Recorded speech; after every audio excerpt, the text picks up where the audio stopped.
they have one process which was taken from Indian books, which Nagarjun wrote, was taken to Tibet and preserved there. It is called the Tibetan Book of the Dead, which is not a Tibetan Book of the Dead. It is the Indian Book of the Dead. Or if you want to be like that. But I'm saying it's the human book.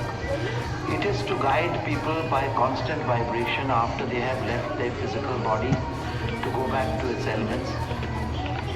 They have one book which has come from the land of India, land of libations, the Tapobhumi.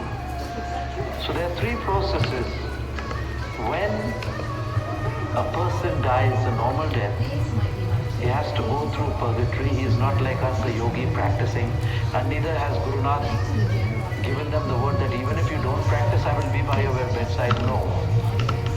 So they have a book called the Garud Puran. The Garud Puran. The Purana is the ancient history and genealogy of all your ancestors, all your families and spiritual practices which are done. So you not only pay the debt of your karmic leisure, of yourself, but also of your ancestors. It is called the Garud Puran. So this is for normal people. It is read for 10 days, the same practices in Tibet. After 3 days, the soul disengages itself from the ethereal and physical body.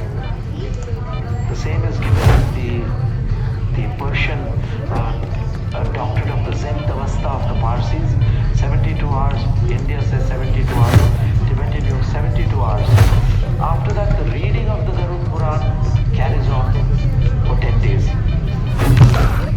During this process, the soul is guided step by step to the places it goes, and it is told what it is in old language. Many of it is metaphorical. It has to be taken in a practical sense and interpreted. It's codified, the Garud Puran. It has to be taken in a practical sense that every action has an equal and opposite reaction. Whatever he did karmically, he has to repay in those astral spheres. Then there is another book of the dead for people who have died a premature death, an accident, and in unforeseen circumstances. There we have a pole. So it is known as a Pishachik death. Then for him, the person to listen after 72 hours, they have a pole on it which they have an asan like this, and they tie the red asan, it's red in color. The dead soul comes there and listens. That is called the Bhagavad. They read the Bhagavad. The resonant frequency and the vibrations of the Bhagavad release that soul from astral shell and lets it go to the causal shell. These shells have to be broken as they are guided through the paths and tunnels and various alleyways. They're not only tunnels, they're oceans to swim, they're mountains to climb, they're tunnels to go through. The tunnel of light comes later, the tunnel of clear light. Even the cosmos has to go through the great wormhole. Even our galaxy is subject to this, the book of the Great Awakening. So the first book of the Great Awakening, which is a misnomer called death, is called the Garud Puran. The second book of the Great Awakening, guiding you through these difficulties, is the Bhagavatam. And the third, for liberated soul, either you can read the Shiv Puran or the Bhagavad Gita. So these books are guiding factors to the soul that is departed from the body, but is still lingering in its astral form. It lingers, and to break that lingering spook, that astral being, which sometimes you see apparitions and ghosts, that is the soul which is marking time till its liberation happens. Suppose a soul is to live 80 years. It dies at a premature death at the age of 50 years. It marks time in limbo for 30 years.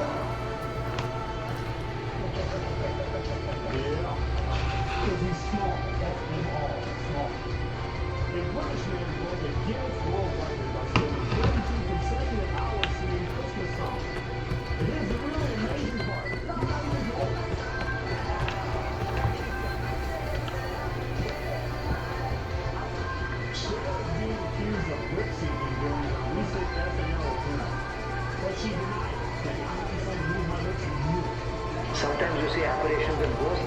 That is the soul which is marking time till its liberation happens. Suppose a soul is to live 80 years.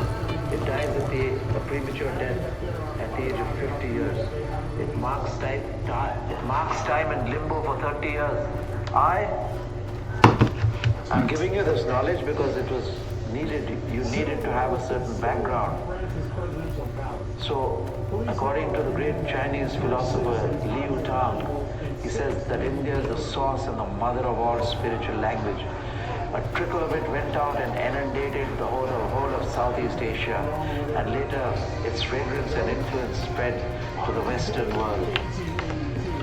The deepest known and codified language in the minds of the people, very bad Indians at writing and codifying.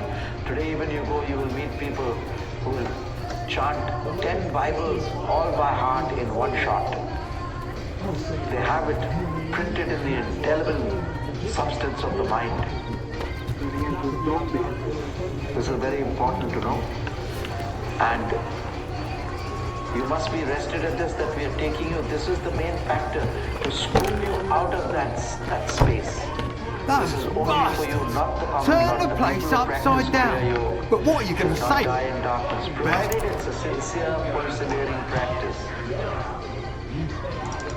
Don't take this as some tea talk or parlor talk. And it is not, come walk into my parlor, send the spider to the fly. It's not a trap either. I'm not a spider and you're not the fly. But you, I will liberate from the web of the spider of delusion, illusion and error. You are in the web.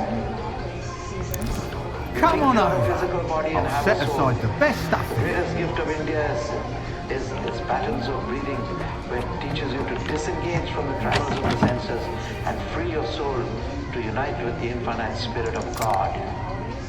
This is the sum and substance of the teachings. This is the purpose.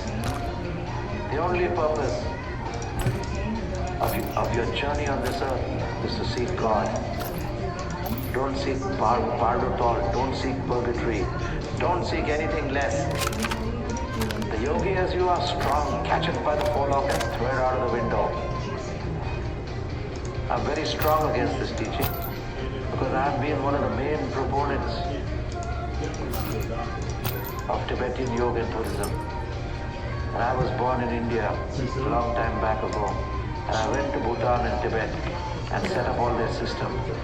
Do you know that they had no language of their own? Do you know where the language came from for Tibet? It came from India.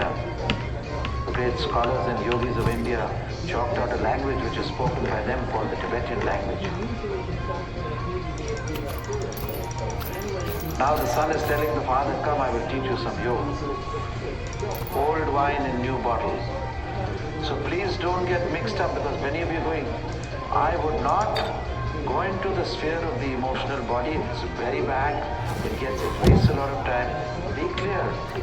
Have compassion, but don't get involved in emotion. The astral body is to be cleansed thoroughly.